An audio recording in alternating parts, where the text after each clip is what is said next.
Hello, everyone. Yesterday, I was trying to show a video to my students, and I did it.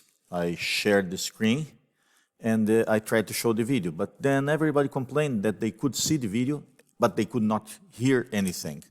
So today, I finally found what was where I could fix that problem. It's so simple, but at the same time, if you don't know where it is, it's not simple. So I thought, better share with you. So here it is. I'm going to share the screen. But before I do this, I have to click on this button here, Include System Audio. So if I click here and then go to the screen that I want, if it's a video, it will be fine.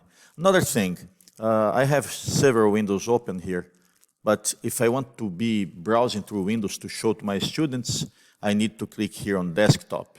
So when I click here, I can go from place to place and play the videos that I want, and it will be fine. Okay? Thank you very much.